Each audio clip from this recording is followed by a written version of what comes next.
Hello. Bien, gracias, César. ¿Y usted qué tal? Sí, parece que Estoy un poco... hoy sí puso la sala de espera, ¿verdad? Buenas noches, César. A mí no me salió, ¿No? ¿no? César. Buenas Hola. noches. Buenas Dice que sí. noches.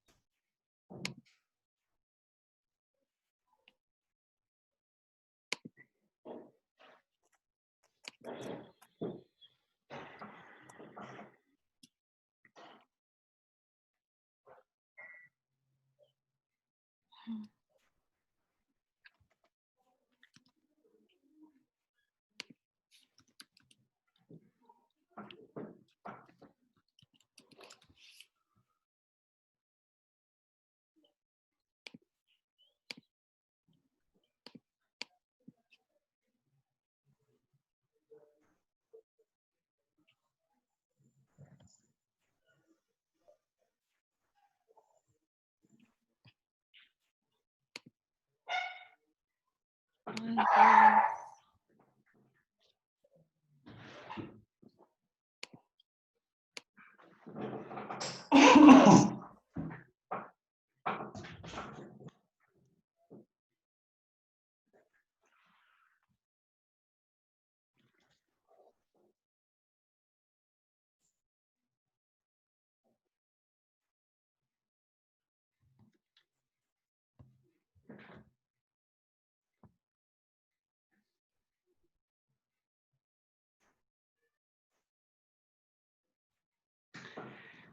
¿Alguien tuvo la oportunidad de darle una pensadita a la mente abierta y a la mente cerrada?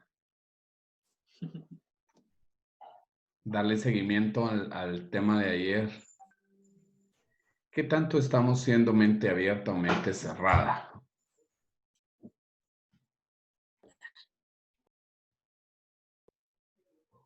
No sé ¿Qué si puedo dicen? opinar algo. Sí, Yo pienso de que,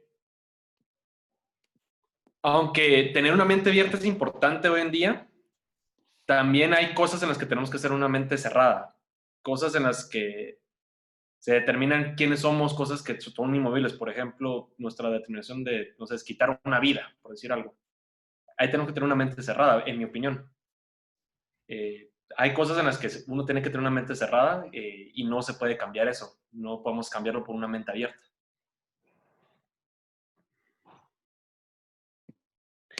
pero creo que eso se refiere como a ser consciente de los valores y las ideas que tenemos, ¿verdad?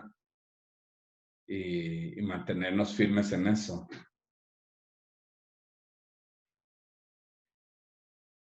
¿O qué dice usted? Sí, tiene que ver mucho con valores, pero siento yo que aún así son ciertos aspectos de mente cerrada. Por ejemplo, lo que está diciendo ahorita, como por ejemplo la pena de muerte. Eso es algo que uno podría decir, esto ya podría entrar en algo de una mente más abierta, de si es algo que se debe de hacer o no.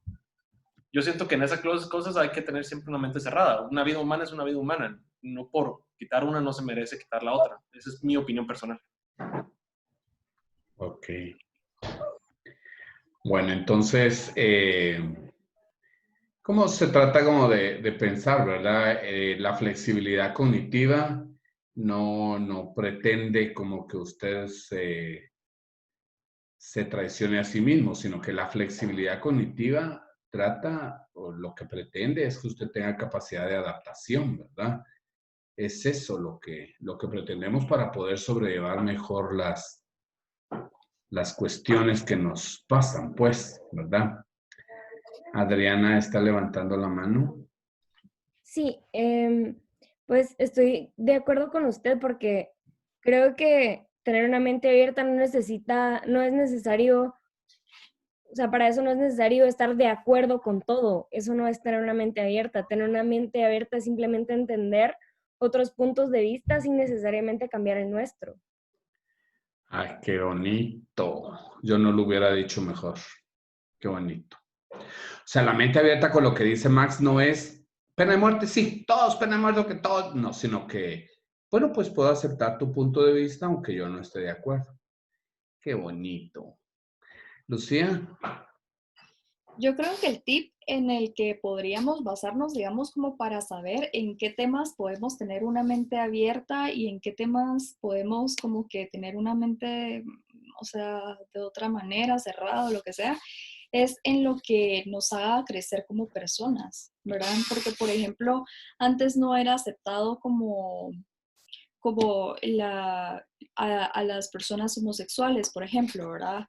Y eso simplemente nos dividía. Entonces, yo creo de que cosas así vale la pena, digamos, avanzar, trascender y esa es mi opinión. O sea, hay que como tener criterio de en qué sí y en qué no. Y también opino lo mismo que opinaba Adriana, o sea, respetar y conversar, digamos, en un diálogo o lo que sea con otra persona.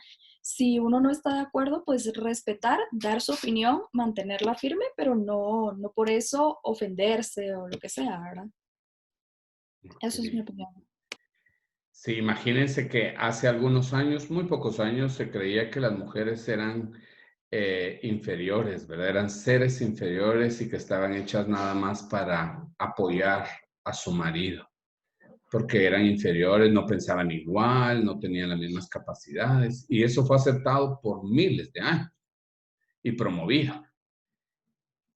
Por más que yo esté de acuerdo con quien lo promulgue o la religión o lo que sea, no puedo aceptar eso, pues, ¿verdad? Puedo, porque creo que el punto es cuando se trata del ser humano, de rechazar o humillar, descalificar a un ser humano, no puedo estar de acuerdo con eso, ¿verdad? Bueno, ¿alguien tuvo la oportunidad de empezar a ver la película? Sí. Yo la vi toda hoy. No. Así, es larga, Lloré ¿verdad? como Sí, 10 está re veces. larga, pero bonita. ¿Cuánto dura? Lloré como 10 veces. No, Casi 2 horas 3 horas. 47 minutos. Casi 3 horas, ajá. así. Es larga, sí, yo me recuerdo que es larga la película. Pero explica muy bien la dinámica de los problemas de aprendizaje, ¿verdad? Y quisiera que comentáramos en el contexto de la clase como qué les hizo sentido de lo que revisamos ayer de la teoría de los problemas de aprendizaje, de lo que pudimos ver. Quienes la vieron, obviamente, ¿verdad?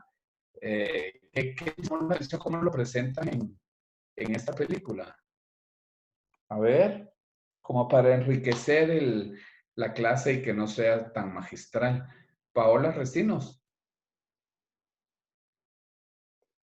Pues yo la vi toda, la verdad, yo lloré como 10 veces porque, ay, no sé, es bien triste.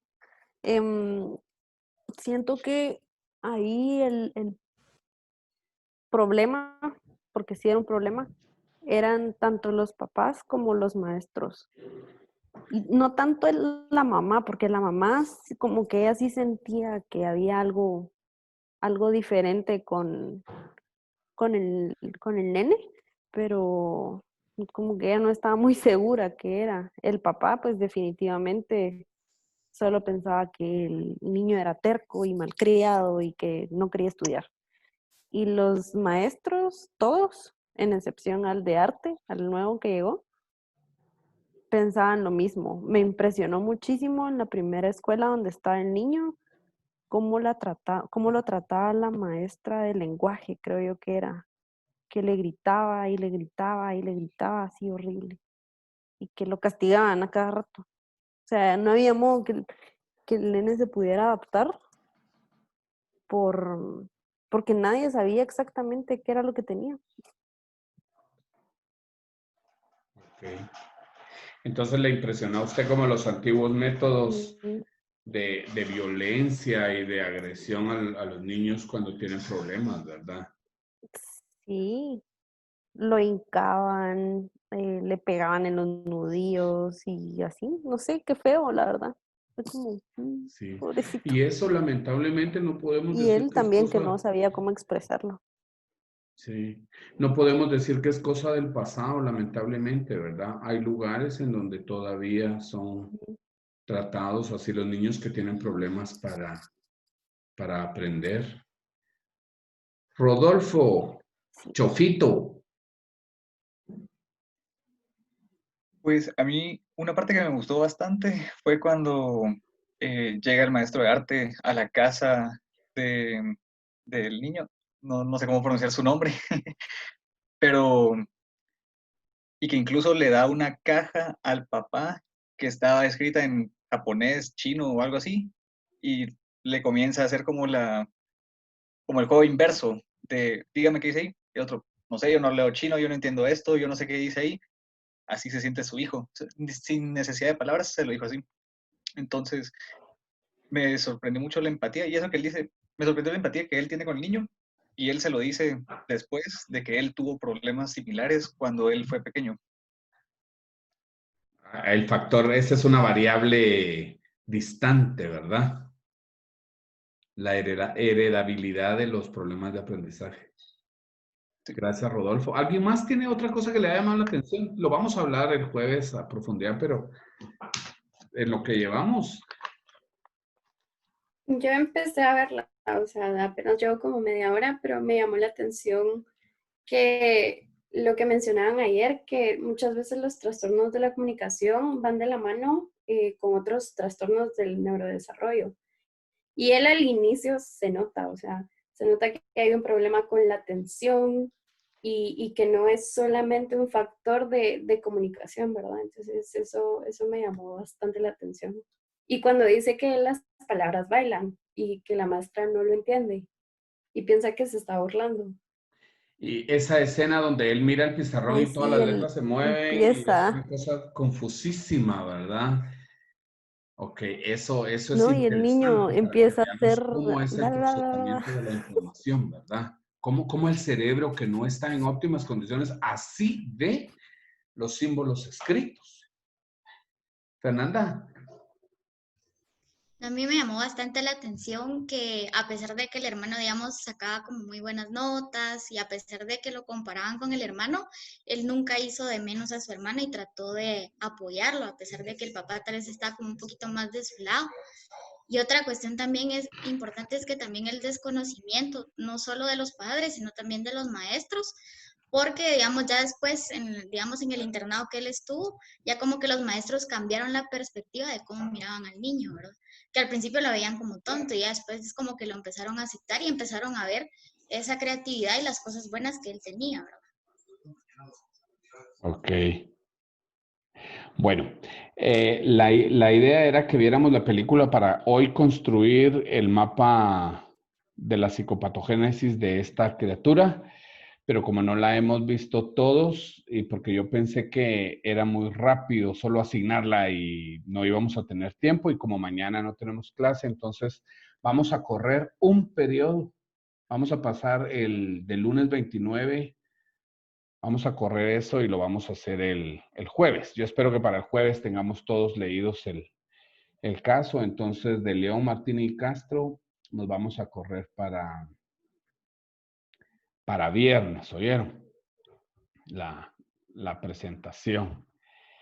Bueno, entonces el día lunes, el día de ayer, empezamos a ver los problemas de lenguaje. Aparte, les colgué un documental muy interesante en el portal para que ojalá pudieran darle una revisadita. Son estos documentales muy científicos para que comprendamos cómo se desarrolla el lenguaje, cómo es de complejo, pero cómo es de importante en la vida del ser humano y para entender todos estos asuntos de los problemas de aprendizaje. Hoy me interesa que revisemos, por favor, los problemas de aprendizaje en sí, que tienen que ver con lectura, escritura y también la matemática. Lo que hemos aprendido hasta ahora es que hay áreas específicas en nuestro cerebro que se dedican, que su especialidad es procesar la información, ¿verdad? La integración de toda esta información. ¿Cómo entienden ustedes esta expresión de procesar la información? ¿A qué les suena? ¿Cómo es procesar la información? como de codificar por ejemplo, o analizar, lleva como una parte de resolución de problemas, pienso. Ok. ¿Alguien más? ¿Cómo entiende procesar la información?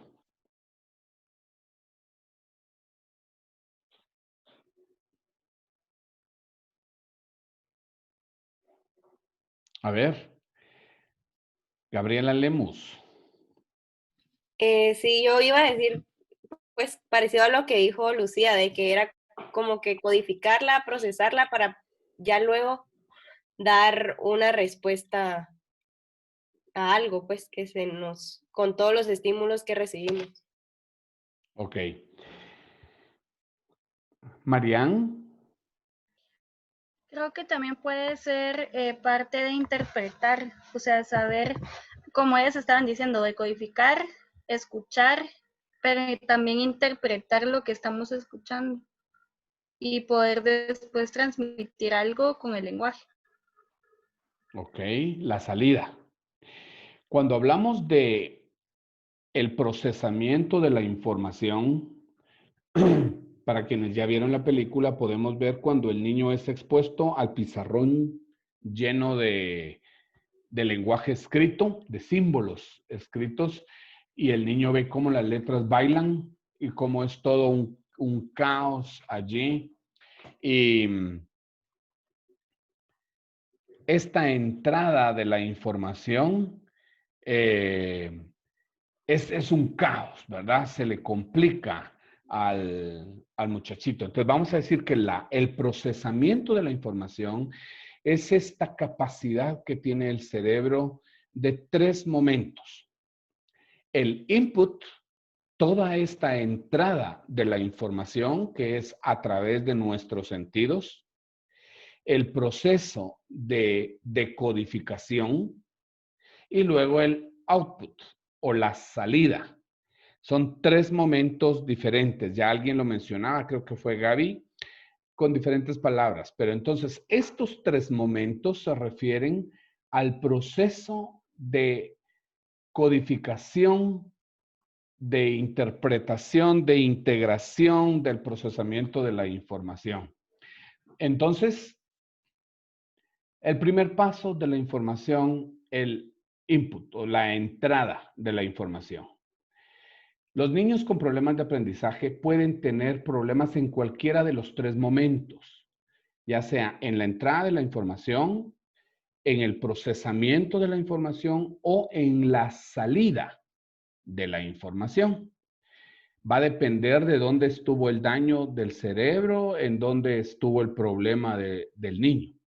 Entonces puede ser que algunos niños ni siquiera consigan la entrada de la información, como estos que lo ponemos a leer y no distinguen los símbolos, no aprendieron a diferenciar las letras o las confunden, si es dislexia, ¿verdad?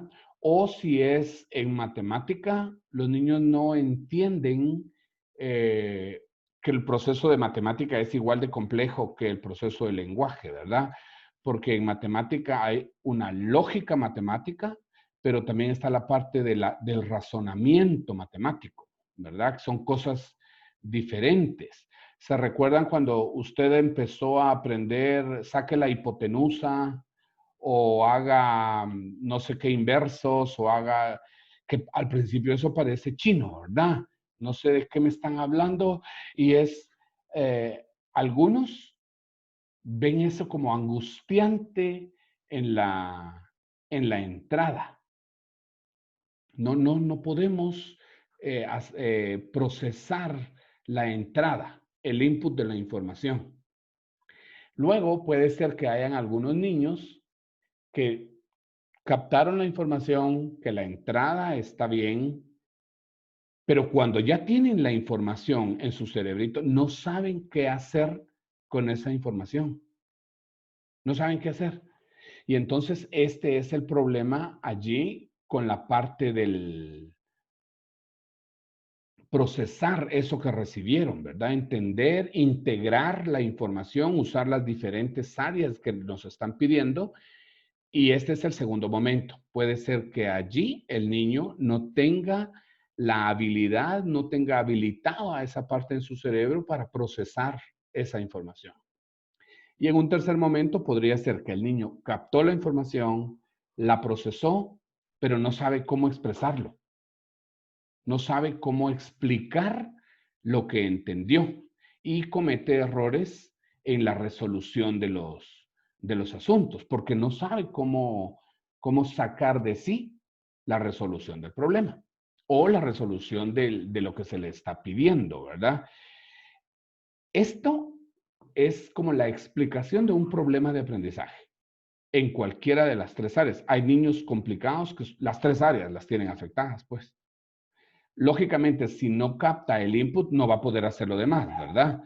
Pero hay niños que no tienen habilitadas esas áreas. Lo que sabemos es que el cerebro tiene dificultades cuando tiene problemas para aprender, tiene dificultades en varias áreas específicas, como memoria del trabajo, lenguaje comprensivo, un poquito la integración de las distintas áreas para resolver con lógica, no la tiene. Entonces, para la rehabilitación es importante considerar estos tres momentos para pensar en el procesamiento de la información.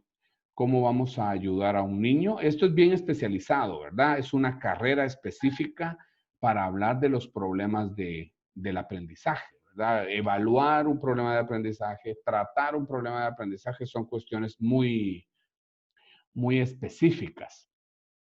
Una carrera, ¿verdad?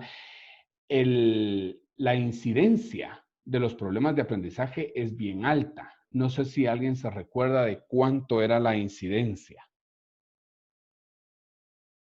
¿No? Es tan alta que la incidencia en los problemas de aprendizaje es del 5 al 15% de la población. Imagínense ese dato. Quiere decir que de 100 niños, de 5 a 15 van a tener problemas de aprendizaje. Es altísimo el porcentaje, ¿verdad?, que tenemos. Ahora, pensemos un poco, ¿cuáles serían como los antecedentes para considerar que este porcentaje sea más alto? Como las causas. Las causas para que este proceso, ya que vimos lo complejo que es a nivel cerebral procesar la información, ya que vimos cómo es esto, ¿cuáles serían los antecedentes, las posibles causas para tener un problema de aprendizaje? ¿Qué dice Gabriela Rivera? ¿Qué cree usted que son los antecedentes? Los antecedentes que puede presentar un niño. Las causas. Yo creería que tal vez si los papás pues también tuvieron esos problemas. ¿Cómo se llama eso? Eso le decimos aquí con un término específico. ¿Biológicos o genéticos? Genéticos. Ok. Si un padre o una madre tuvo problemas de aprendizaje, puede ser un antecedente, un factor importante. Carlos, ¿usted qué otro factor encuentra? La poca estimulación a temprana edad, unos padres negligentes con su crianza. Sí, la poca estimulación. Por ejemplo, ustedes saben por qué, yo creo que ya lo había comentado, ustedes saben por qué hay más hombres ingenieros y no mujeres ingenieras. Porque ellos los ponen a jugar más con carritos y cosas que tengan que ver con motricidad gruesa y también lo acabamos de ver con la licenciada ahorita en el semestre pasado, pues todo eso, todo que tengan que ver con carritos, que los puedan hacer con cosas de mecánica, todo lo que es con espacial y cosas así, ¿no? Porque la estimulación está dirigida a procesos superiores más complejos, ¿verdad? Como la lógica, la mecánica, la resolución de procesos superiores, como lo que mencionamos, ¿verdad? La lógica, sintetizar, comprender detalles. En cambio, lo que hacemos con las niñas es comprarles cocinitas y muñequitos, ¿verdad? Para que aprendan a ser mamás. Entonces, eso estimula, obviamente, ¿verdad? Entonces, es como una causa. La crianza, la calidad de la estimulación, también la calidad de la exposición que los niños tienen, ¿verdad? Si es una educación muy pobre, quiero decir, muy poca estimulación, muy básica, muy de memoria, no se va a desarrollar esta capacidad. La educación jóvenes ya no es de memoria.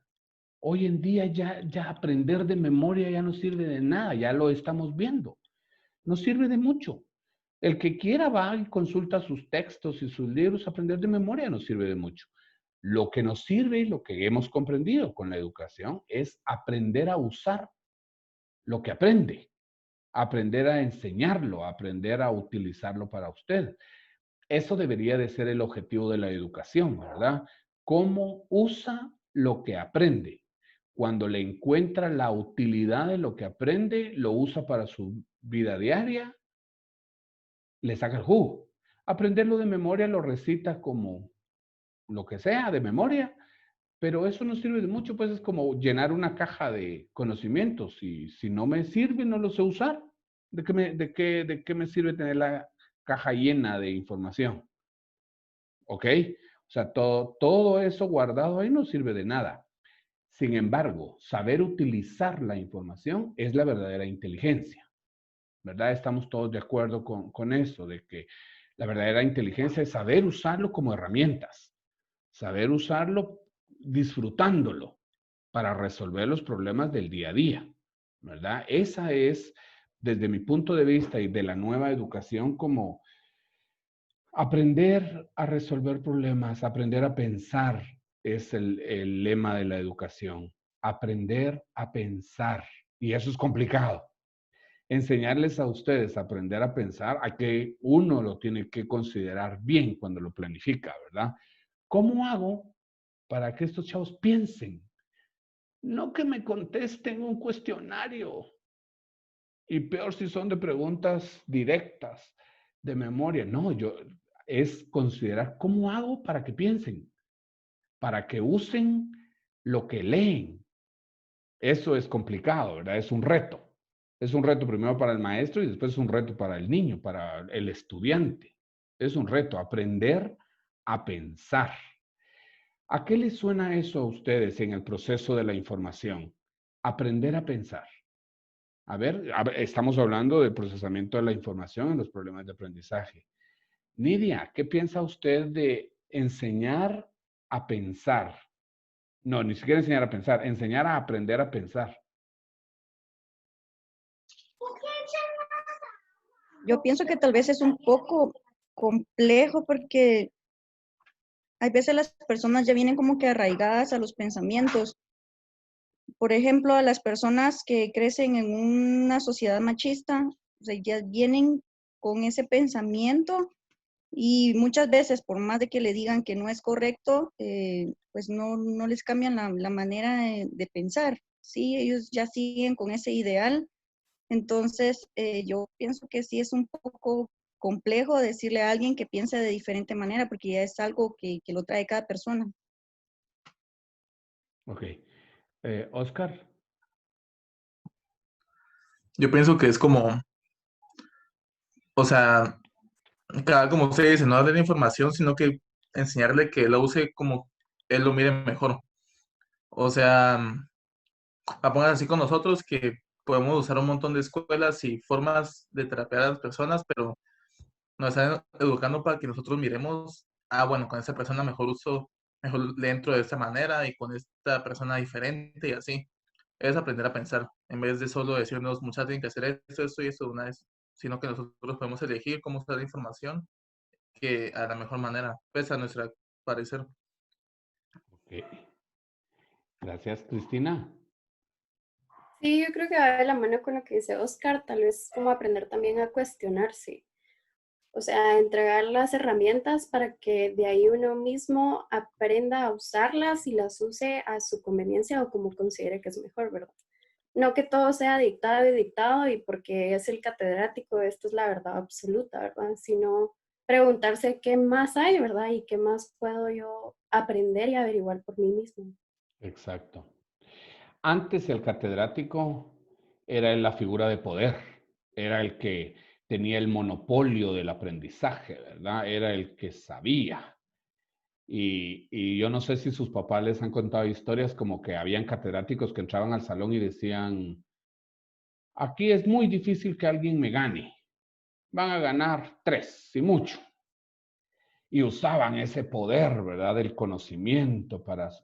Hoy en día uno les dice eso a ustedes y se mapan de la risa, pues, ¿verdad? Porque el catedrático ya no tiene el poder del conocimiento.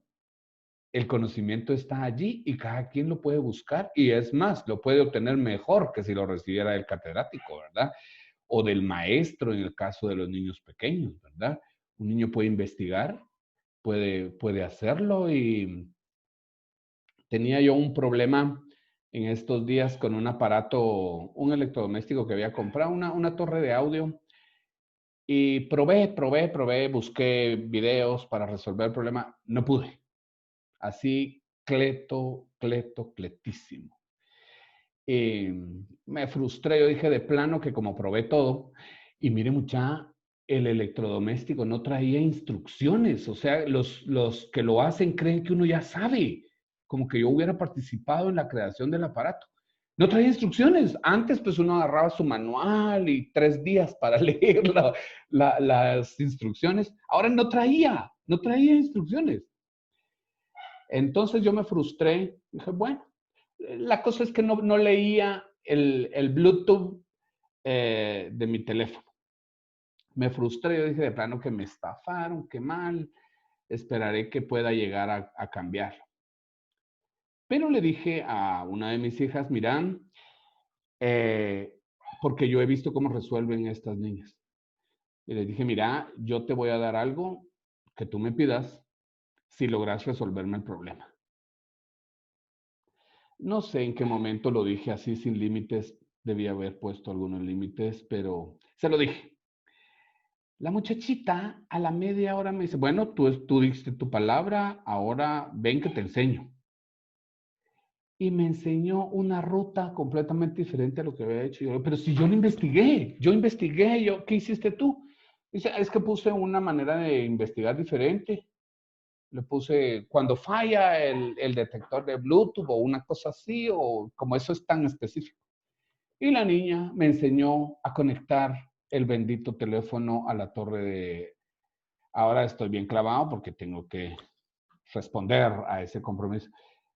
Miren, eso es inteligencia, patojos, eso es procesamiento de la información. Eso es, con la suficiente motivación, la niña lo consiguió. En 2 patadas, en media hora lo hizo. En media hora lo consiguió y logró hacerlo. Ahí tienen toda la información. Entonces yo pienso que hoy en día esa es la educación, ¿verdad? Como retar a los niños a que usen la información, a que aprendan a aprender. Esa es la clave. Dulce Capuano. Sí, yo iba a decir algo similar a eso, que prácticamente como aprender se refiere al contexto de no solo analizar, sino también comprender la información que se le está dando para no solo implementarla en un aspecto, sino a lo largo de la vida y en varias cosas. Y no solo quedarse como con esa primera impresión o pantalla, sino investigar y buscar más. Eso es absolutamente importante, Dulce. Que no me venga la verdad de una sola fuente, ¿verdad? Es que lo dijo el fulano y por eso es. Es que lo dijo el maestro. No, el maestro tiene una manera de ver. Usted tiene que ir a investigar y corroborar si eso es así o no, ¿verdad? Y vendría la segunda parte de contradecir al maestro, decirle, mire, eso que dijo, no, ¿verdad?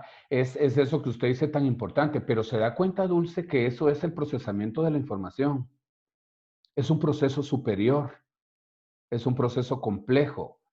está en las áreas del frontal y las áreas prefrontales. Ahí están todas las habilidades superiores, lo que nos diferencia del resto de animales. Ahí están. Entonces, comprender la información, buscar la información, procesar y también corroborarla. Darme cuenta si lo que me están diciendo es cierto o no. Ir a buscar otras fuentes para ver si lo que me están diciendo es cierto o no. Eso es enseñar a pensar y no tragarse la píldora. No se trague la píldora de nada. De nada. Usted investigue a ver si lo que me están diciendo es así o no. Y después de eso, tener una opinión propia. Eso sí ya es un ser superior, ¿verdad? Tener una opinión propia. Que aunque me lo diga el no sé quién, yo tengo mi propia opinión. Y voy a sostenerme en mi propia opinión. Pablo Mejía. Yo solo quería dar un ejemplo cabal de eso de que usted estaba diciendo.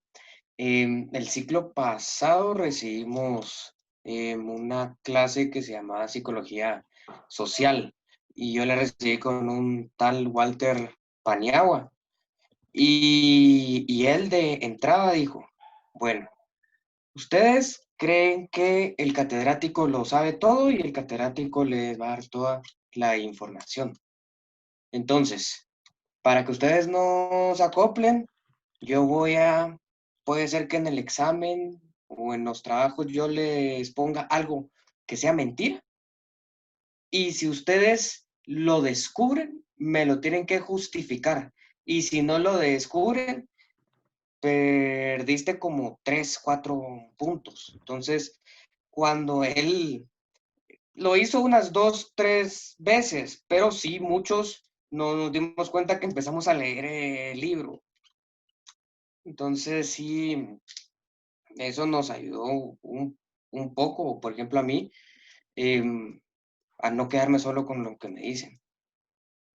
Ok. Y otro que puedo decir es con mi hermanito, por ejemplo, ahorita que él está en clases por Zoom y todo. Sí reciben en el colegio clases y todo ahí por Zoom, pero los trabajos y todo, él tiene que investigar por su cuenta y todo. Ok. Adriana. Iba a decir que todo esto va muy relacionado con lo que estábamos hablando de la mente abierta y la mente cerrada, o sea, como que todo se une, porque sí, o sea, está bien tener una mente abierta, pero para eso también hay que tener un criterio, ¿verdad? Y lo que dijo Pablo es bien importante, como que no quedarse con lo que a uno le dicen, sino cuestionarse las cosas, como hizo su hija, ¿verdad? Usted, por ejemplo, o sea, solo como que buscó en internet y lo que le dijeron eso hizo. En cambio, su hija, me imagino que tiene más facilidad con las cosas tecnológicas por la edad. No sé, me imagino que debe tener como entre 14 o algo. Mi hermana tiene esa edad. Y cabal, super pilas con todo lo de la tecnología. Si se va al internet, ella lo arregla, no sé cómo. Y así, como que siento que es también parte de cuestionarse las cosas y tener un criterio propio, o sea, si decir, bueno, esto no funciona, entonces voy a probar de otra forma y no estresarse, sino como que mantener la mente abierta, que hay más posibilidades para que algo funcione. Ok. Para poder tener esta mente abierta en los niños, esta capacidad del procesamiento de la información, estamos hablando de qué hacer entonces, ¿verdad? Carlos nos decía una adecuada estimulación. Los niños pequeños tienen que tener oportunidad de ser estimulados. La educación tiene que ser estimuladora, pero en realidad tiene que ser desde la casa, ¿verdad? De pequeños tienen que aprender a armar y desarmar rompecabezas, tienen que aprender a hacer lectura de imágenes, todo lo que ya sabemos ahora sobre la estimulación. Tienen que ser expuestos al arte, tienen que aprender a hacer arte. El arte desarrolla el cerebro, lo que sea. Quizás no se convierta en un artista famoso, eso no importa, no queremos eso. Lo que queremos es que el arte desarrolle las capacidades cerebrales, a tener un adecuado desarrollo motor, como vimos la otra vez, ¿verdad? una adecuada estimulación para desarrollar naturalmente y en la evolución que conocemos su motricidad gruesa, su motricidad fina. Les tenemos que enseñar a pensar. Las casas en donde el papá dice, esto es lo que yo digo y punto. No hay opinión. Esto es lo que, así lo hemos hecho desde tiempos de la abuelita o del bisabuelo y así es. Y no damos oportunidad a tener pensamientos divergentes, no se desarrollan estas funciones intelectuales. Para poder trabajar con los problemas de aprendizaje, los niños tienen que aprender a tener pensamientos divergentes, a pensar diferente, como decía Adriana, tal vez a resolver el problema de otra forma, ¿verdad? Y los adultos y los psicólogos tenemos que ser flexibles en la manera en la que los niños nos presentan su capacidad de resolver problemas. Tal vez no es la forma en la que yo le estoy enseñando a resolver, ¿verdad? Los problemas. Tal vez el niño descubre una manera diferente de resolverlo. Pero entonces en los antecedentes hemos visto que para poder desarrollar esta capacidad del procesamiento de la información, necesitamos estimulación. Si hay un problema del neurodesarrollo, va a implicar más trabajo, porque tenemos que despertar áreas del cerebro. Y aquí de nuevo la regla vuelve a ser, entre más temprano el diagnóstico, mejor pronóstico. La regla vuelve a ser la misma. Creo que se trabó.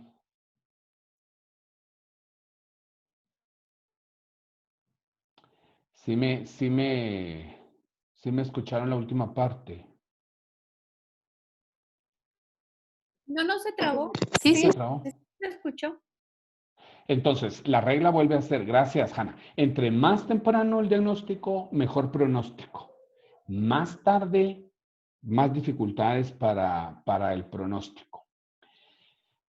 Como el cerebro hemos visto que tiene áreas de desarrollo y áreas de especialidad, hemos visto que los factores que podrían darnos un problema de aprendizaje o las causas son herencia que se transmite, un cerebro de papás que no les funcionaba muy bien, pues es muy probable que lo hereden.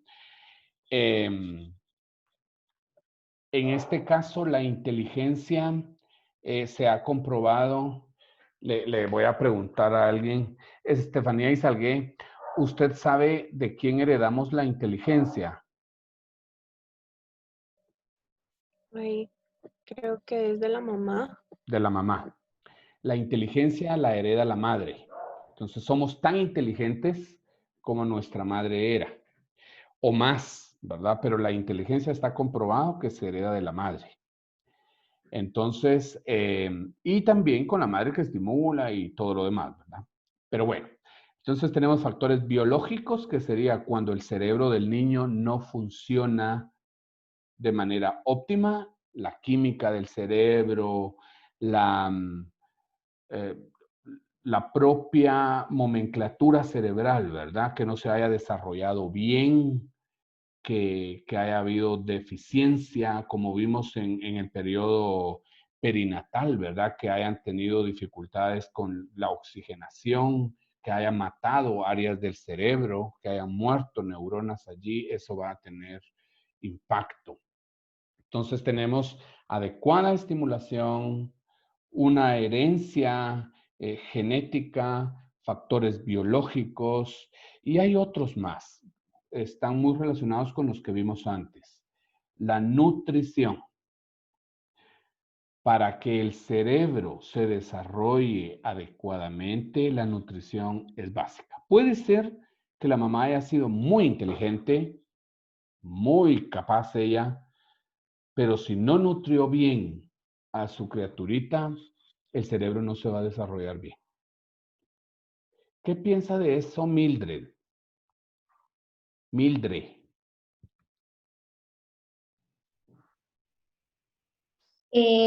Acerca de lo de la nutrición. Sí, como un factor importante para ver los antecedentes de los problemas de aprendizaje. Pues pienso que tiene mucho que ver porque tal vez no solo es como importante la buena nutrición en los niños cuando aún son bebés, sino que desde que la madre está gestando hasta, creo que es como hasta los primeros 6 años de vida, donde es como súper importante porque de esto depende también mucho de cómo se van a desarrollar ellos en lo académico. Y sí lo pude comprobar en algunas ocasiones porque había niños en la clase que a veces llegaban desayunados y sí estaban como más activos, prestaban más atención y podían como que fijar más la información que uno les podría brindar. En cambio, había niños que no llegaban desayunados y por esto mismo creo que había un poco de diferencia en cuanto a fijar la información que se les brindaba. Ok. Usted tiene entonces la experiencia. Vemos que entonces la nutrición es muy importante para el adecuado desarrollo del cerebro. Para que se desarrollen bien los frontales y los prefrontales, necesitamos una adecuada nutrición. Me gustaría sobre este tema, quizás Gabriela Martini nos podría decir ¿qué sería una inadecuada nutrición? No está. Más que todo, comida chatarra. Darle comida chatarra al niño, o yo he visto últimamente videos de mamás que les dan gaseosas en las pachas a los niños. No hay vitaminas y hay azúcar, pero azúcar mala, ¿verdad? No es como el azúcar de un banano o de cualquier otra fruta. Tal vez también las horas de comida que no estén establecidas para los niños, o sea que un día almuercen a las 12 y otro día almuercen a las 3 de la tarde y así, mal horario para la comida también. Ok, entonces lo que les damos de comer, el horario en el que les damos de comer, y falta un aspecto, bueno, tal vez faltan más, pero las cantidades que les damos de comer, ¿verdad? Eso también ya está suficientemente investigado y sabemos que hay niños que comen como adulto, ¿verdad? Y tienen una malísima educación. No por comer más significa comer bien, ¿verdad? Es una buena nutrición. Un padre preocupado de sus hijos se entera, pregunta, ¿qué es bueno que el niño consuma en su dieta, verdad? Les da de todo. Les da verdes, les da una dieta de colores. Les da un poco de todo. Y evita el consumo de muchos azúcares o de los azúcares y las grasas, ¿verdad? Que son perjudiciales. Luisa. Sí, y también iba a decir la importancia que tiene esto con el lenguaje, porque cuando los niños pues están pequeñitos y empiezan a desarrollar el lenguaje y tienen algo metido en la boca todo el tiempo, no deja que eso se desarrolle adecuadamente. Yo tengo una prima que ahorita tiene 1 año y un poquito, pero desde que nació le dan Coca-Cola, como decía Gabriela, Coca-Cola pura, eso, tomo Coca-Cola y es una niña de 1 año y un poquito. Chocolates, pasteles, dulces, mucho pan, pasa con un pan en la boca todo el día. Cuando ya se termina uno o le falta así para que se termine, la mamá le pone otro en la boca para que no moleste. Entonces, y la niña pues ahorita que tiene 1 año y medio, pues no, al final no, como que no balbucea, ni dice palabritas, ni tiene 2, 3 palabras, sino que realmente solo llora. Entonces, eso también es súper importante de cuidar que el niño no esté comiendo todo el tiempo para que no se mire afectado a otras áreas de desarrollo que también están involucradas. Ok, eso no es nutrición, ¿verdad? Calmar al niño con comida no es nutrición. Y más adelante, cuando miremos los trastornos de la alimentación, vamos a ver el impacto que esto tiene, ¿verdad? Calmar al niño con comida, lo que les enseñamos es verdaderamente terrible, ¿verdad? Pero una adecuada nutrición es que es demasiado importante que reparemos en esto.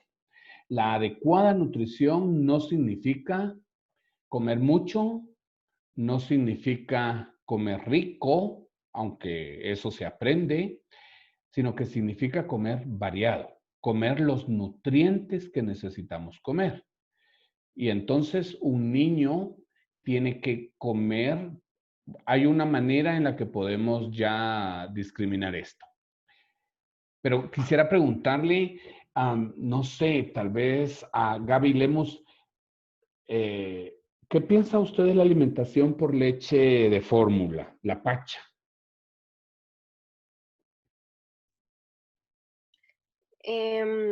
Pues yo creo que es necesario hasta cierto punto, pero como pues como estudios y han dicho y la OMS que, o sea, se recomienda hacer lactancia exclusiva hasta los 6 meses. Y para como que suplir estos alimentos también, o sea, siento que es necesario darles fórmula, así como usted decía, hay la alimentación variable, pues como que la fórmula también tiene nutrientes, entonces también ayudaría a nutrir al niño. Pues ayuda, mejor dicho. Ok. No, ningún ser humano necesita tomar leche. Después de que, no, después de que un ser humano, a ver, díganme ¿ustedes han visto a un perro tomar leche después de que su mamá perra lo destetó? No. A un león, a un caballo, a cualquier mamífero. Una vez destetado, no vuelven a necesitar leche, ni quesito, ni cremita, porque eso es artificial. La leche materna la necesitamos en Latinoamérica, en exclusiva, hasta los 3 meses.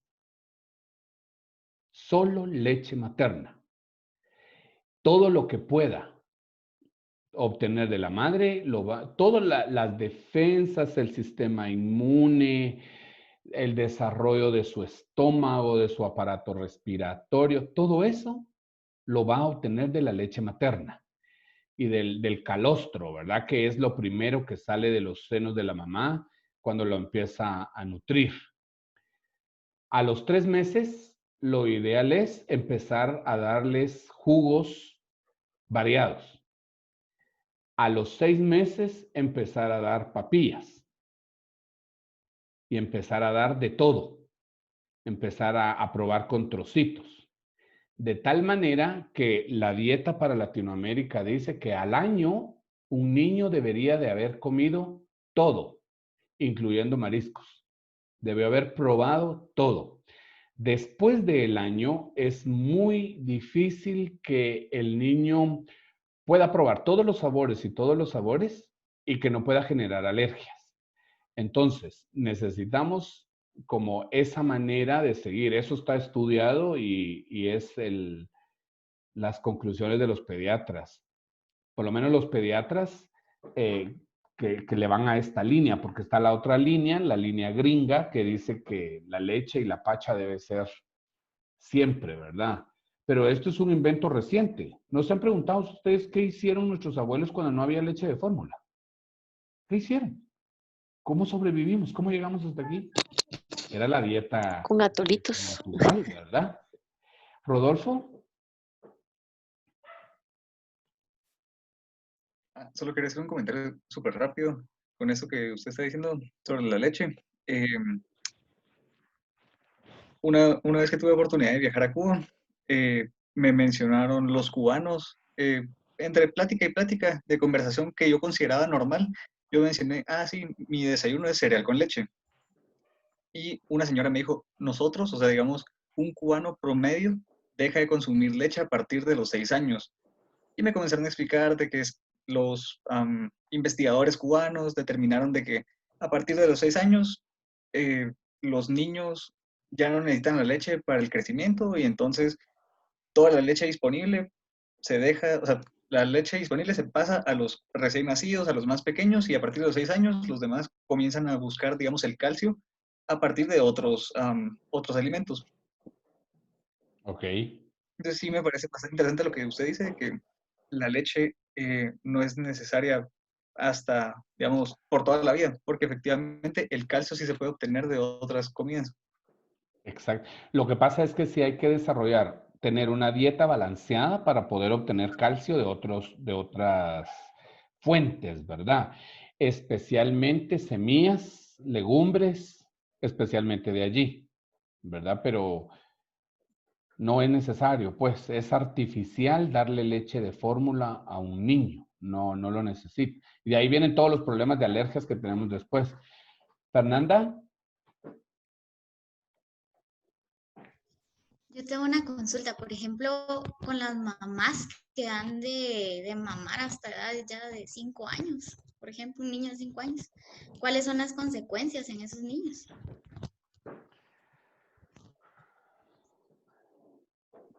Mire, yo le voy a opinar desde el punto de vista psicológico y tal vez un poco freudiano. Se puede imaginar la fijación oral que eso va a causar. Un tema muy fuerte.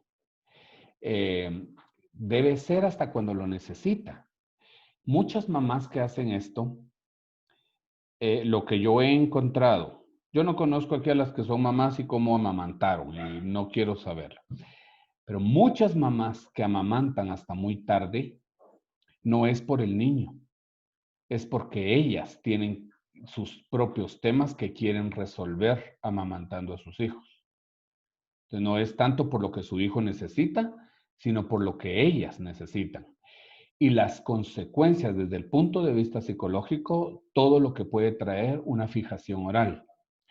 Está estudiado que el alcoholismo tiene mucho que ver con la fijación oral, porque fue muy estimulado o porque no fue estimulado. Entonces, todo lo que tenga que ver con fijación oral va a tener que ver con eso. Son problemas serios, ¿verdad? De calmarse, nada más con tener esto que Luisa nos contaba, de tener algo en la boca, de calmarnos con algo en la boca, y son problemas serios, muy orales. Pamela.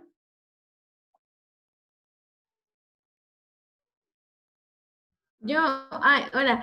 No, ya respondió la pregunta. Es que en una clase usted dijo que, bueno, en otra clase, que a los bebés no se les tenía que dar pacha, pero ya medio aclaró el tema. Entonces era eso. Sí, eso es lo que sabemos y detrás de lo que vamos, ¿verdad? Que tiene que ser natural. El vínculo entre la madre y su lactante no lo puede suplir una pacha. Ahora, miren, hay situaciones que se salen de control, ¿verdad? Hay niños, como a Pamela le tocará alimentar a su hijo de otra manera. Hay situaciones que se salen de control en donde los niños tienen que ser alimentados de esta forma. Y pues ahí, ¿qué vamos a hacer? ¿Verdad? Si las situaciones no, nos dicen que es otra forma. No, hablamos de las situaciones normales, de lo que normalmente podría pasar. De eso es de lo que estamos hablando. Adriana.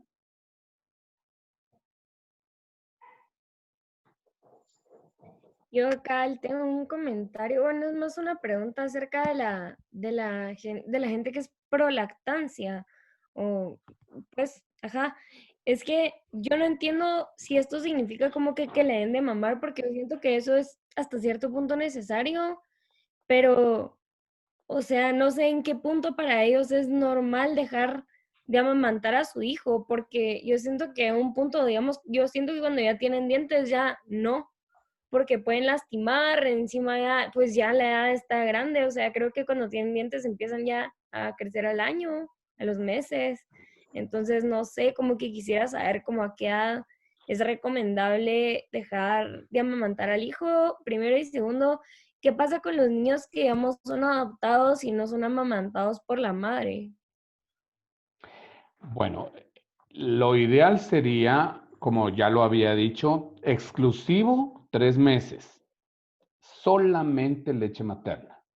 Exclusivo. Y a los 6 meses retirarlo por completo. A los 6 meses los niños ya están bien dentados, ¿verdad? Y es una complicación, retirarlo por completo. Y suplirlo ya con alimentos variados, buenos nutrientes, eso sería como lo necesario. Ser prolactante no significa, es que hay mujeres que sí son bien extremas, ¿verdad?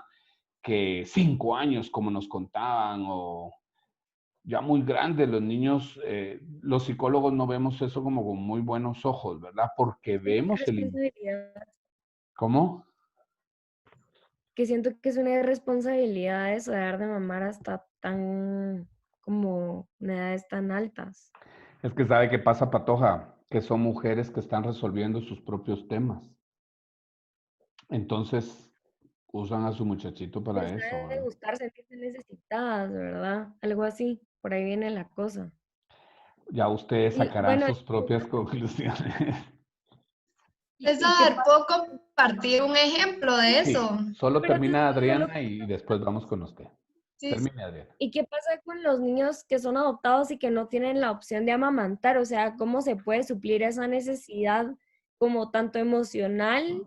Digamos, que uno lo adopta a los 3 meses, ¿verdad? Pero no le dieron de amamantar y el bebé es chiquito, pues, ¿qué hace uno en esas situaciones como mamá adoptiva? Como son No sé. extremos, ¿verdad? Habría que acompañar. Lo que yo recomiendo siempre es acompañe la dada de pacha, la alimentada del niño con mucho contacto visual, con mucho afecto, con arrullarlo, con darle todo lo que no solo es alimentar el cuerpo, sino que alimentar la psicología, alimentar la mentecita del niño.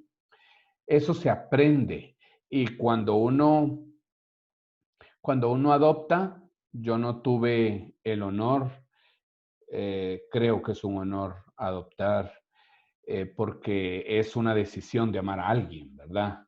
De amar y de cumplirle a alguien que, pues miren, uno con sus propios hijos está obligado a ustedes, pero decidir nutrir a alguien, eso es un acto del amor más incondicional, eso creo yo.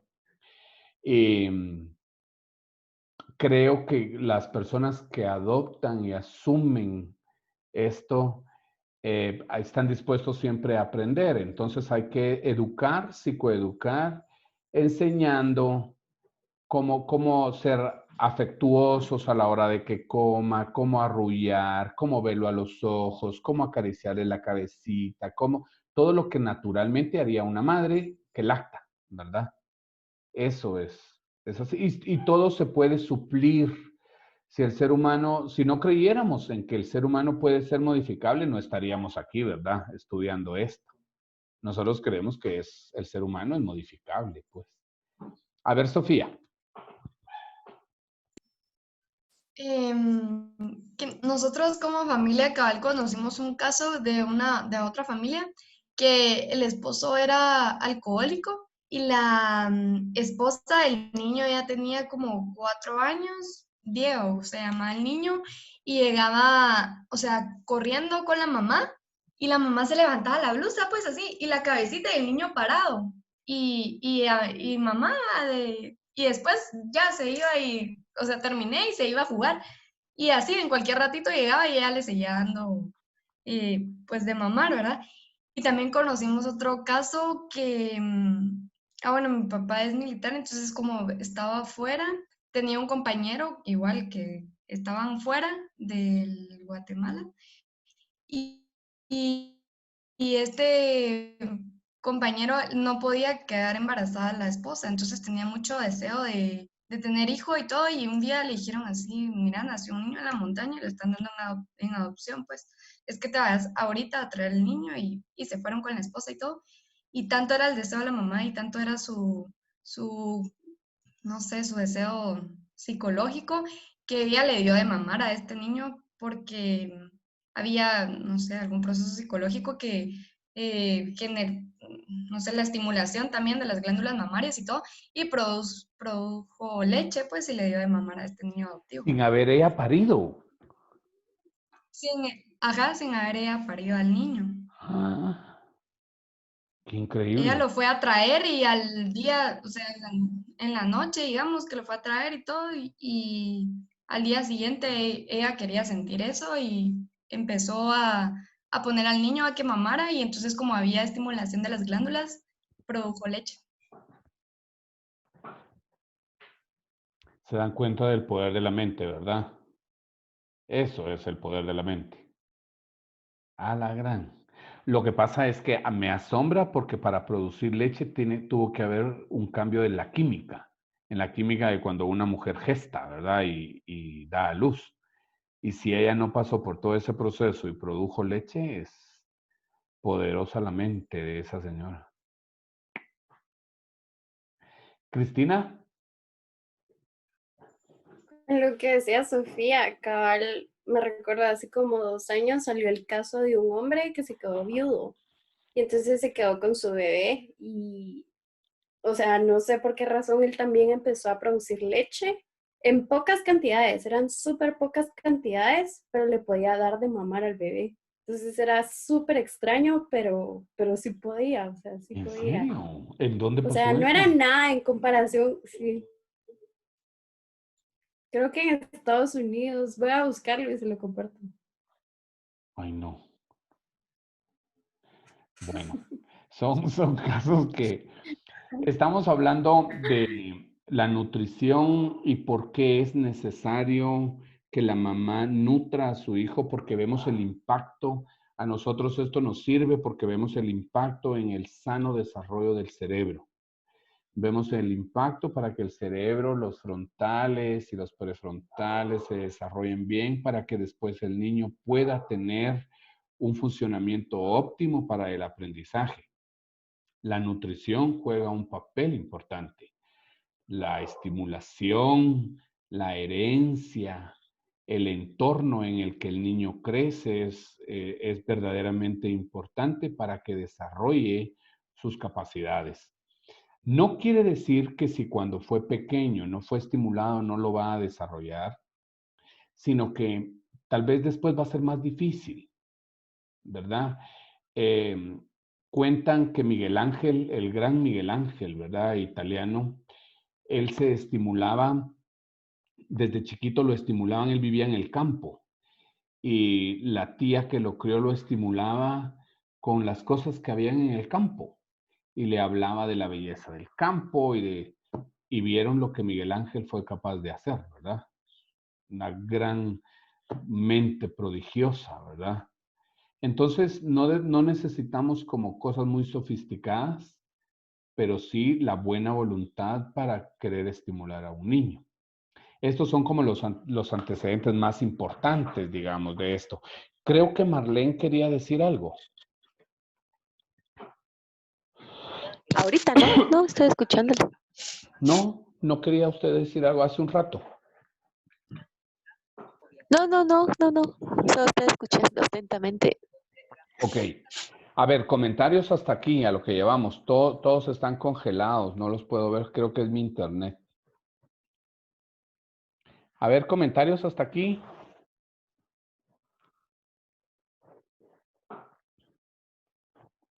Bueno, yo le puedo contar la historia de un niño que conozco, no sé si puedo. Sí, puede. La mamá lo quiso destetar a los 6 meses. Y venía el niño y le iba a llorar y le lloraba y le lloraba, ¿verdad? Y la mamá pues trataba de que no y que no. Entonces lo que hacía el niño es de que a veces estaba solo eso en la casa y le rompía la blusa a la mamá de que quería que le dieran de montar, ¿verdad? Y un día sí, dice que hizo un montón de trucos de abuelitas, ¿verdad? Que se puso sábila, se puso chile y todo con tal de que, o sea, que él entendiera, pues, porque dice que hasta tuvo que ir con el psicólogo y que no lograban avanzar nada. Hasta que un día estaban en una fiesta y le rompió la blusa otra vez, ¿verdad? Entonces se fue y una viejita le dijo que se echara sal de ajo. Y se puso sal de ajo la mamá, así como, va, ¿querés mamar? Venía, así como ella para que, dijo, en plano, esto es la medicina porque ya no podía ella más. Y solo así logró que él quisiera dejar de mamar. Y dice que pasó un mes llorando, que se paraba enfrente de ella y la miraba y se ponía a llorar y le decía que por qué no lo quería, por qué no le quería dar de mamar. Fíjese. Usted como psicóloga, ¿qué piensa de eso?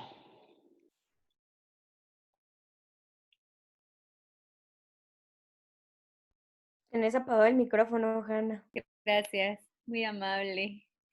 No, pues la verdad es de que yo pienso que es como una fuerte conexión con la mamá, que era como una sobreestimulación de un vínculo entre ellos dos, porque por lo que sé, solo estaban ellos dos, o sea, sí había un papá, pero fue un matrimonio muy violento. Entonces a ella le tocaba como mucho sobreproteger a su hijo. Entonces creo que esa sobreestimulación, como sobreprotegerlo a tan corto, claro, él era un bebé, pues, en ese momento era un bebé, ¿De qué pero edad? considero que ¿De qué edad? tenía un año, o sea, ya para eso ya tenía un año y meses. O sea, ella pasó casi como 10 meses después, así como a los 16 meses que tenía el bebé, trató de Ya dejarlo, no o sea, era. fue cuando bueno, ya no era. Empecemos por aclarar que ya no era un bebé. Un ser humano deja No, de ya no ser era un bebé al año, ¿verdad? Pero lo que usted bueno, nos está era un niño. contando, eso que usted dice es pura negligencia, ¿verdad, Hanna? De la mamá, porque al final el pobrecito del niño es el que terminó sufriendo ese destete tan abusivo y tan psicológicamente perturbador. Entonces, esto es negligencia. Miren, hasta para destetar hay que ser inteligente, pues, ¿verdad? Y no se desteta de esa manera, así donde haya llanto y sufrimiento. No, no es de esa forma. Gracias por compartirlo, Hanna. Estefanía Morotaya. Sí, solo quería comentar respecto a lo que usted decía, ¿verdad? De lo importante que es la comida para el niño, porque de hecho mi sobrino pasó esto, o sea, sigue pasando por esto, porque a él no le dieron, todo era licuado y papilla hasta el año, año y medio, casi 2 años, y ahora es la fecha en la que él está muy bajo de peso y que encima no le gusta comer casi nada, o sea, él tiene como que sus comidas específicas y va a una actividad y él tiene que tener su comida porque si no, no come. Entonces, o sea, es lo que usted decía, ¿verdad? Lo importante que es tener controlado el tiempo del desarrollo del niño. Y de hecho, ahorita le acabo de escribir a mi prima con los datos que usted nos dio, a la otra, a la que acaba de tener a su nena.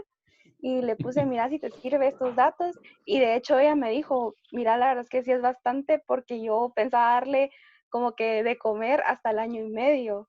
Entonces, o sea, darle pedacitos y empezarle a probar, ¿verdad? Entonces, sí me Sí. parece bastante importante porque mucha gente no conoce estos datos. ¿Qué edad tiene este niño, Estefanía? Mi sobrino ahorita ya tiene 4 años. Ok, ¿este niño que tiene dificultades para comer o del otro que usted mandó el dato? Sí. Eh, sí, mi sobrino es el que tiene dificultad ahorita para comer y la nena ahorita tiene meses, tiene como 3 meses o 4. Ok. No es nuestro tema del día de hoy, pero quisiera aprovechar para dar algunos tips, de repente le puedan servir.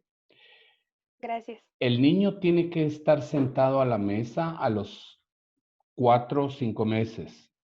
Debe estar sentado, tiene que tener un lugar, tiene que saber cómo es alimentarse a las horas en las que toda la familia se reúne.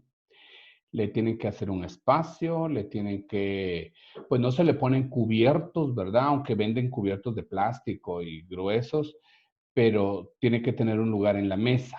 Esto es muy saludable para enseñar una buena alimentación.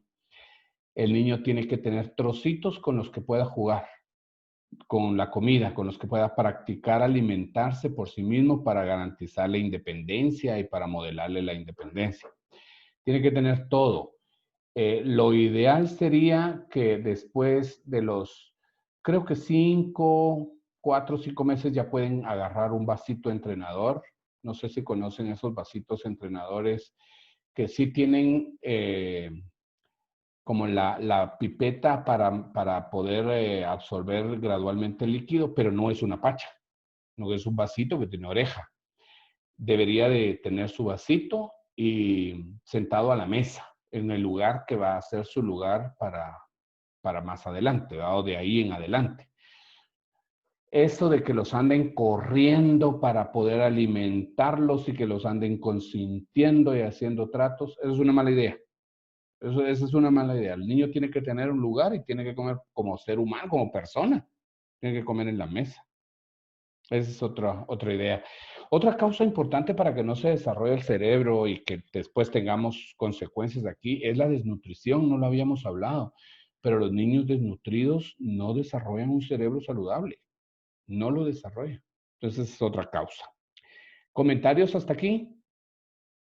A ver, sobre los problemas de aprendizaje y las causas que podrían generar problemas de aprendizaje? A ver. No hay comentarios. ¿Qué les parece? ¿Les parece algo que... No sé, a ver. Pues yo creo que, o sea, en la mayoría, digamos, aldeas que hay en Guatemala, los niños repiten grado y no siempre es solo porque no tienen tiempo, porque los papás no los mandan a la escuela, sino es porque no tienen una buena alimentación y por lo mismo no tienen un buen desarrollo cerebral y no tienen las capacidades de aprender lo que, digamos, el grado en el que están requiere. Entonces, como que creo que Crista le estaba dando, nos contó la vez pasada, le estaba dando clases a este niño, creo que tiene 12, pero dice ella que tiene muchas dificultades para aprender porque estuvo en desnutrición la mayor parte de su infancia. Entonces, dice Crista que, digamos, para que el niño le dice así como, yo no entiendo, de verdad no entiendo, y se frustra un montón porque él quisiera entender lo que le están explicando y, o sea, obviamente hay formas de explicarlo, pero creo que le están exigiendo mucho para lo que el niño puede por su condición de desnutrición que tuvo. No Ok. Crista, sino el homeschool que le están mandando. Ok. ¿Alguien más quisiera comentar sobre lo que llevamos hasta aquí?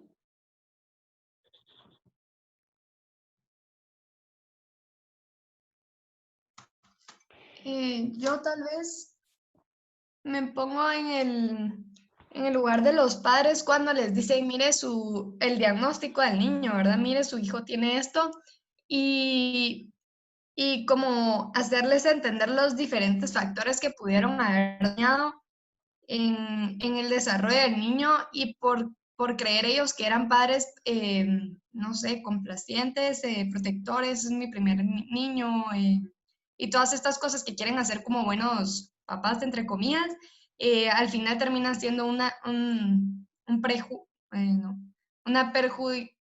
algo que perjudica eh, a los niños, pues, ¿verdad? Porque, o sea, al final que son padres responsables, deberían de ser padres responsables con información, pues, ¿verdad? No actuar solo como, bueno, yo creo que esto y porque mi mamá hacía o porque no sé quién hace, sino que considero que debería de estar informados y luego cuando aparecen los diagnósticos, pues reconocer en qué fallaron y poder ayudarlo de una mejor manera, o sea, tratando de cambiar estos hábitos que el niño tenga malos para mejorar el diagnóstico, pues. Sí. Es complicado educar a los padres que nos consultan sobre estos temas, ¿verdad? A veces yo encuentro a mamás que le pregunto, mire, ¿y toma jugo de fruta su hijo? Me dice, sí, toma de fresa, de manzana, de pera, de maracuyá, y me hacen una lista de las frutas que toma. Y ¡Ay, son qué de buenísimo! juice. Son del juice. Son de cajita. Entonces, sí me dice, yo compro las cajitas variadas para que puedan... La madre, ¿con qué razón? Esa cantidad de preservantes y de azúcar que le están dando a los niños, ¿verdad? Lo que pasa es que ser responsable significaría comprar la piña, pelarla, partirla, licuarla, colarla, dársela. Es todo un compromiso, pues. No es tan fácil como solo agarrar la cajita del Tetrabric y dárselo, poner la pajilla y dárselo, ¿verdad? Hay que hay que educar a los papás sobre la adecuada nutrición de los hijos, de los niños, ¿verdad? Por eso estamos hablando tanto de la paternidad responsable, de la maternidad presente, ¿verdad? Es un compromiso. Esto porque vemos ¿cuánto puede afectar en el desarrollo del cerebro de un niño una mala nutrición? Y vamos a ver las consecuencias después, ¿verdad? Cuando un niño tenga que aprender, ya no vamos a saber. Ahí es en donde vamos a ver el efecto de la mala nutrición, de la mala estimulación o de la poca estimulación, ¿verdad? Y de esto de problemas de aprendizaje, vamos a ver entonces que Como hay dificultades en el procesamiento de la información, puede ser para la lectura, que se tiende a confundir letras. Regularmente son letras parecidas, como P en lugar de Q, como N en lugar de U. Como letras parecidas tendemos a confundir en la lectura y en la escritura. Y en la escritura hay muchas variaciones, vimos algunas, ¿verdad? Como la disortografía, problemas para saber con qué letras específicas se escribe una palabra, o la grafía, cuando hay mala grafía porque hay mucha tensión muscular y entonces el niño no respeta la línea, no respeta la forma de la letra. Ese es otro problema. Y también, como lo vemos en la matemática, ¿verdad? Niños que puedan tener dificultades en la lógica y en el proceso de la matemática. Esos serían entonces los problemas de aprendizaje que podemos ver, ¿verdad? La memorización, el análisis, la decodificación de los símbolos, ya sean letras o ya sean números. Vimos también ayer las dificultades de aprendizaje o del neurodesarrollo con el lenguaje. Todo esto, todos estos problemas tienen en el niño un costo emocional, un costo muy duro, muy fuerte en sus emociones. ¿Cuál creen ustedes que sería ese costo emocional o de qué creen ustedes que yo estoy hablando? A ver. ¿Quién me da su opinión? ¿Por qué estos problemas de aprendizaje tienen un costo emocional? ¿Quién quiere decirme? Que tal vez sufren de bullying. Ah, porque se burlan los Puede demás llegar. de ellos al no aprender. ¿Ok? ¿Carlos? Ujú. Yo pienso que el niño también se da cuenta de su discapacidad y de que no puede alcanzar los niveles que están alcanzando los otros niños, entonces tal vez se frustran y pues se lo guardan, ¿verdad? Porque, no sé, pensaría yo que si ya saben de su discapacidad no van a estarla contando, entonces siento que un niño se retrae en ese aspecto. La frustración es un costo muy elevado y eso tiene que ver con el concepto de sí mismo, de ser capaz, de ser eficiente. Martini. Salud, Martini. Siempre. Sí, yo pienso que o sea, ver el rechazo de las personas y uno mismo rechazarse y mismo como uno al darse cuenta que solo no avanza y no aprende, se frena a siguientes cosas. Por ejemplo, con los números, en las sumas. Si un niño empieza a fallar en las sumas, para la multiplicación ya no tiene motivación porque no pudo con las sumas. Entonces, tal vez uno mismo se frena y se sabotea, autosabotea, porque solo siente no avanzar y no aprender como el resto de los niños. Ok. Gracias. Cristina había levantado la mano y la bajó. Sí, es que pues era prácticamente eso en su autoestima y creo que incluso un poco en la resiliencia que habíamos hablado que necesitaba de la competencia y de la eficacia, ¿verdad? Entonces, al no sentirse uno capaz, pues pueda afectar en la manera en que nosotros queremos afrontar nuestros problemas y en cómo nos vamos adaptando a las situaciones de problema. Ok. Luisa. Yo iba a comentar que muchas veces los niños, también hay como síntomas físicos para poder evitar esos problemas o esos malestares a la hora de tener esos problemas de aprendizaje. Es a veces común escuchar que un niño siempre antes de la clase de español o siempre antes de la clase de matemáticas le duele la panza y entonces se va a enfermería o exactamente el día que le toca matemáticas, ese día amanece con náuseas, dolor y como que hay síntomas físicos De que ansiedad. usan como, ajá, y utilizan, ay, se me fue la palabra. Pero bueno, sí, eso.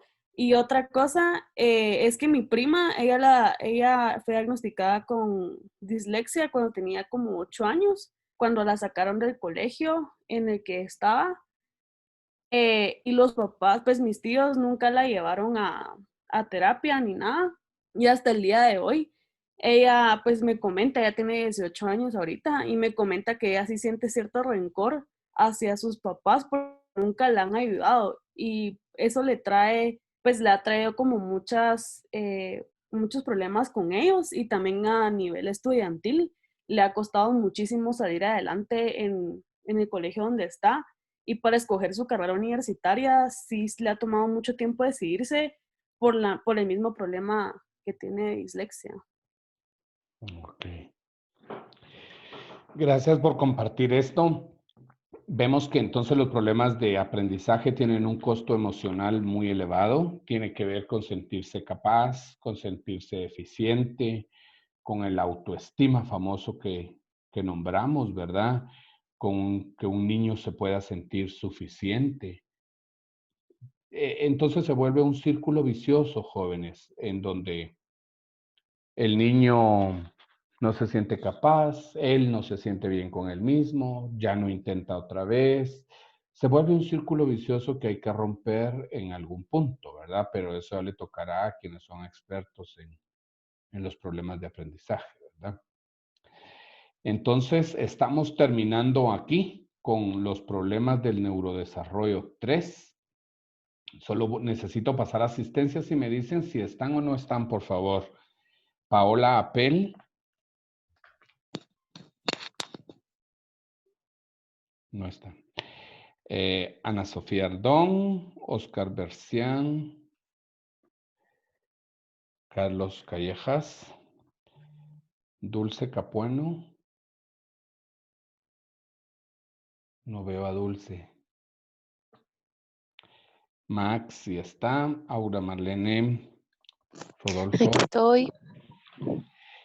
David Ardón no estuvo hoy, ¿verdad?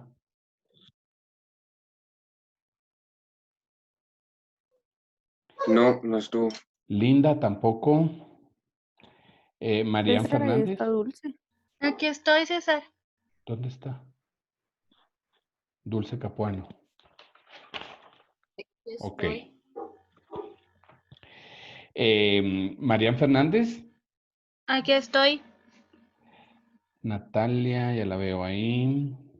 Adriana Hernández, ya. Mildred, sí participó. Estefanía Izalgué, también participó. Aquí estoy. Gaby Lemus, Nidia Lemus, Pamela también. Gabriela Martini, Pablo Mejía. Pablo no estuvo, ¿verdad? Estefanía Morataya. Yo sí estuve, César. Sí, yo sé. Sí está, hombre. Estoy viendo si está atento o no. Ana Cristina Najarro, Ana Lucía Peláez, Hanna, Paola Recinos. ¿Estuvo Paola? Sí, ¿verdad? ¿Estoy? Sí, sí estuvo. Sí. Jimena Rivera. Aquí estoy, César. Ana Gabriela Rivera. Acá César, Krista Rodman. presente. Krista estuvo, sí, la vi al principio. Luisa estuvo y Fernanda estuvo. Bueno, jóvenes, entonces Paola también estuvo al principio, yo la vi. algo le ha de haber pasado a su internet, dijo. Bueno, el jueves esperaría yo que hagan su propio mapa de la psicopatogénesis del niño de la película y vamos a construir con lo que ustedes tengan. Esto me lo van a entregar, este mapa me lo van a entregar, no el jueves, pero sí lo van a entregar quizás el viernes. Vean la película, vayan anotando las distintas variables y construyéndolo como aprendimos en la clase, y el jueves entre todos vamos a construir un mapa, ¿oyeron? Porque me lo pidieron así, entonces vamos a hacerlo de esa forma, ¿sí? Sí, yo tengo una pregunta. Sí, Sofía. La cultura, como ellos viven en la India, la cultura entra entre variables, ¿verdad? También Es una el variable, pensamiento impuesto por cultura. sí, es una variable. Yo les decía que si tienen dudas, sí, si tienen dudas, denle una leidita a su libro. Creo que es el capítulo 3 en donde están descritas las variables para entenderlas mejor. ¿Oyeron? Dicen que tienen que evaluarme, meterse al portal y evaluarme, por favor. ¿Estamos? Que tengan entonces buenas noches, jóvenes, que descansen. De acuerdo. Que estén bien. Gracias. Feliz noche, César. Feliz noche, compañeritos. ¿Quién? ¿Está ahí? Sí, ¿quién habla? Lucía. Hola. Sí, Del es que teléfono, mire, ¿verdad? fíjese que yo... No lo he conseguido. Le escribí que me mandara el número y no me lo ha mandado. No es eso. Es que lo que pasa es de que hoy me metí a averiguar un poco más acerca de lo que hablamos ayer, de qué, o sea, qué era primero, si el lenguaje o era El pensamiento. ¿cómo se llama? La mente.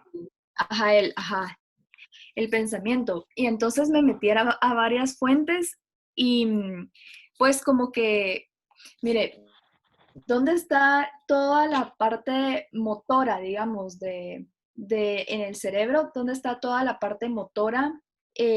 Lo que controla nuestra parte motora está en la corteza motora primaria, Sí, en los ¿verdad? occipitales, ¿verdad? En los Y temporales. eso es...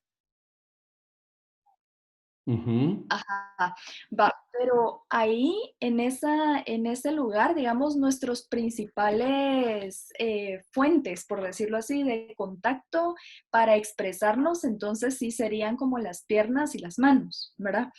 Pero si es así, entonces sí es primero el cerebro, pues, porque como, digamos, ¿cómo es que nos vamos a comunicar con con los dedos y las manos si no hay, digamos, en el sistema central, en el sistema nervioso central, está el cerebro y la médula, ¿verdad? Y por ahí se pasan todas las sinapsis, digamos, para poder controlar eso, ¿verdad? Pero, o sea, si eso no está primero el cerebro, ¿cómo nosotros hacemos para obtener ese contacto con el exterior? Eso es lo que yo me puse a pensar, ¿me entiende? Es que eso es muy básico y no es cerebro la variable, sino que es pensamiento. Pensar sobre. Entonces, eso es actividad motora y eso lo hacen todos los animales. Lo que nos diferencia de los animales es la capacidad de pensar, la capacidad de tener una opinión sobre nosotros y sobre el entorno. Eso sí ya son procesos superiores. Y están íntimamente ligados lenguaje y pensamiento, ¿verdad? No podemos decir si hay uno más importante que el otro. Sabemos que hay personas absolutamente inteligentes que se quedan sin lenguaje, incluso sin motricidad, como Hawkins, creo, Huggins, este científico que acaba de morir, ¿verdad? Que era parapléjico y eres el hombre el científico más prominente hoy por hoy, y sin lenguaje, ¿verdad? Y sin motricidad. Entonces, la idea es que si desarrollamos lenguaje, desarrollamos pensamiento, y si desarrollamos pensamiento, desarrollamos lenguaje. Están íntimamente relacionados.